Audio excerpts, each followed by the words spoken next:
Today we're talking about two of the best food movies in cinematic history. The first Yeah. being John Favreau's Chef, the second being Juzo Itami's Tampopo. Both movies kind of deal with cooking and with eating and deal with it cinematically in unique ways. And so I'm excited to get into both. But hmm before that, we have a food related top five. We do, and it's a fucking doozy of a top five. Jared wanted to torture us with this one. Oh, man. It's not really a top five at all. It's we're gonna create a five-course meal with all fictional food from movies and television. Um, and I'm hyped. This was a lot of fun. I was like trying to put a menu together. I was like, this would pair good with this. Follow it up. Here we go. Yeah, I'm yeah. psyched about it. So. Hell yeah, hell yeah. Did you do Yeah. drinks too? Because I forgot to do drinks. No, I that was too much for my brain, so I didn't. I'm glad you didn't too. Yeah, yeah. I might for dessert. We'll see, but Mm, yeah. I don't know. I have okay. one in mind, but if it's your dessert, I'm not gonna do it. All right, Um, sounds good. do you want to start us off with your hors d'oeuvre slash appetizer? Yeah, yeah. Okay. I'll start with my hors d'oeuvres. Uh, Something a little lighter on the lighter side. Something that for a carnivore like myself, these still looked fucking fantastic. And I've always wanted to try to make it, but I never had the shot. And I'm talking Kronk's spinach puffs from Damn it! Emperor's Fuck New you! Groove. Shit! I hate you. It took me so long to find those.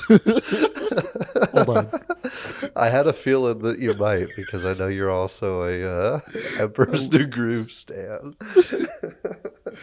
okay, okay. No, Yeah, keep going. Sorry. immediately. I was talking to Jared before we recorded. I was like, this is the only one that just like snapped into my head right away. Followed by the main course. The main course came kind of quick too, but I feel like you just got to start with them. It's the only hors d'oeuvre in cinema history. So, All right. We're gonna just switch it up. I'm just gonna. you Okay. could Yeah. keep it. There's no judgment. No, no, no. We'll expand. We gotta get more Okay. in here. For my hors d'oeuvres, last minute hors d'oeuvres. We're gonna do something that'll really like punch you in the face with flavor, but still leave you hungry. Mm, Um, it's sliders from Bob's Burgers, the baby you can chive mm. my car burger, but done Why really did really I know it small. was gonna do that one? Because it's one of the few that's like really important to his development as a character. True. Yeah, And fair. so and so I like chives. I think Mm, it'll go good with the rest of the meal as well. Considering the mildness of the soup and salad and the whatever appetizer I'm going to choose next, and and the heaviness of the main course. I think it's nice to kind of start with something that's like foreshadowing what's to come. yeah. Okay. Fair enough. I Man, Bob's Burgers totally slipped my mind. I was thinking sliders because I wanted like a beef dish in mind, and that is to come. Um, and I just totally blanked on Bob's Burgers. I was like, I can't do White Castle burgers because that's just like a that's just no. It's a good pick. Bravo. thank you. I'm gonna follow it up with a soup. We're gonna keep it light, and we're gonna keep it going with the vegetarian side of the menu before we really dive in. And I'm talking Remy's famous soup from Ratatouille. We're talking onion, potato, and leek forward. Very herbal, and just something nice to kind of sip on and slurp down to prepare yourself for the more hardiness to come. Hell yeah, hell yeah. Love that movie. Mm, Didn't make this episode, but very very good choice. yeah. The soup that I chose is also from an iconic food movie called Babette's Feast. It is the soup that Babette serves at the climax of the film. I'm not really spoiling too much, but there is like a lot of Spoiler: there's soup served. there. Babette has a feast, Fuck. Um, but it's a turtle soup, very iridescent and light, served with Amontillado sherry. And it like nobody in the room expects it when it comes out, and so it's like it absolutely blows everyone out of the water when they take their first sip of the soup. So Okay. I want everybody to feel that way when they're going into my meal. Hell yeah. That's awesome. I wanted to slap people in the dick with my next choice. Just totally blindside them from all the light kind of vegetable flavors. And we're gonna get borderline stewy, borderline pot roasty, with boeuf bourguignon from Julia and Julia. But Hell like a yeah. small portion, some carrots and potatoes on the side too. But just a Nice. nice little appetizer portion of that to get you ready for some meats, kind of something a little heftier. You're like, oh, I've been slurping down these veggies for too long. Let me be a little fucking animal and rip some shit apart with my mouth. And so I'm giving that to the people.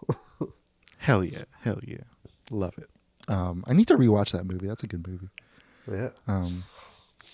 My hors d'oeuvres kind of enticed people, got them seduced. My soup and my salad kind of warmed up their bellies and got them like feeling nice and feeling welcome. And now I want to make everybody feel like they're all just part of a community, part of a family that can all share their food. So I You went whipping out the with lazy Susan on this? so yeah, we can serve it on a lazy Susan. I don't give a shit. It's the chicken fingers from Community. Um, Oh, hell yeah. yeah, these little chicken fingers inspired so much addiction, but but ultimately they True. inspired teamwork. And we see the study group actually form their own mafia because they were so inspired by these chicken fingers. And so I want everybody at the table to kind of share the chicken fingers equally and just kind of talk and socialize that way. Hell yeah. I appreciate it, even if this was your your recoup from me stealing your spinach puffs. It's okay. It's Um, okay. Speaking of mafias, my main course, Ooh. I'm Italian, and so I felt like I had to go to my heritage with this one. And Mm. all the best Italian is that homemade, families working on it together. And what better, closer family than the mafia? And I'm talking Goodfellas pasta from prison with Hell yeah. some spaghetti and meatballs, and that garlic sliced so thin it just dissipates in the pan. Um, it just looks fantastic. The whole process of it is made with such tender love, despite them being in prison. So we're just chowing on some spaghetti. Hell yeah. It's a hell of a main course, my friend. Thank you. My my main course is from an anime. Have you heard of the anime Food Wars? You've told me about it. Right when you said from an anime, I was like, it's gonna be Food Wars, isn't So, it? so just a basic premise for the audience. Food Wars follows this young kid named I forget his name actually. Soma.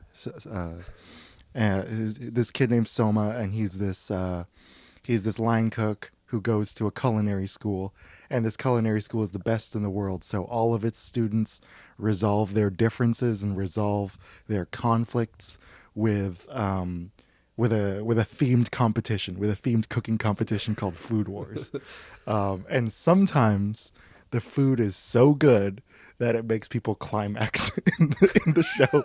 And so there's a lot of what the Japanese call fan service, where characters' clothes will literally explode from eating. And I'm listening. dude, like this is putting it mildly the way the show like this show is like rated TV-14, and I'm like, this is not like this is a man's whole ass like sticking out of his apron. Like it's great. It's a magnificent TV show. Yeah. And the one that I chose is from Soma's first Shokugeki. Shokugeki is Food Wars. His first Shokugeki is a Chaliapin steak don, which is a rice bowl topped with steak, topped with sautéed onions. But the twist is that the rice is actually seasoned with so like he's fighting against this girl who's like really, she's the meat master. She's like, nobody can beat my meat. and he ends up beating her with like just a discount store sirloin steak. But he does it by really marinating it, really tenderizing it. And the twist is that the rice is actually seasoned with pickled plum, and with really finely chopped pickled plum. And so as you're eating the rice bowl, the steak juices drip down into the pickled plum and they mix, and it's all this like really awesome mix of umami and tartness. And it'll make your clothes explode. So after we've all gotten to know each other with our chicken fingers, we all just end up naked, and it's a great time. It's like the Beatles once said, "Come together." Oh my god! Yeah. To finish it off with dessert, probably won't make you come. There were 0 orgasms in this movie. Hate to break it to you. I'm not a huge dessert guy. I was racking my brain. I was like, Matilda's chocolate cake could be banging, but that's way too rich. So I wanted something a little lighter. And I wrote this right before watching Chef. And so after I watched Chef, I was like, well, I guess I'll just commit to that fully. I'm talking beignets, but I'm not talking Chef's beignets. I'm talking Tiana's beignets from Princess and the Frog. Hell yeah. Because that powdered sugar is to fucking die for.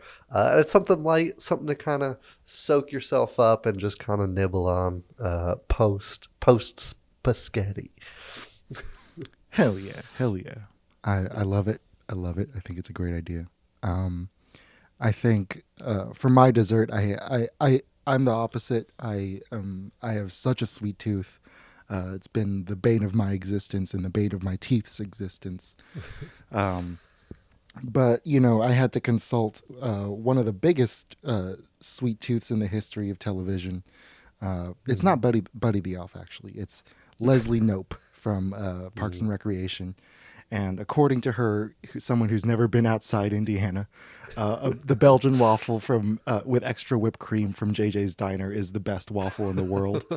I'm just going to take her word for it because she's the only good politician in the history of existence. And the Belgian waffle with extra whipped cream from JJ's Diner. You gotta go there. It's a must try next time you're swinging through Indiana. Hell yeah. Great menu you got there. I think we should recreate it all for the next episode, and we'll just sit down and have a 5-course meal together. I'm super down. It'll get us through the Phantom Menace. True. Anyway. Good shit.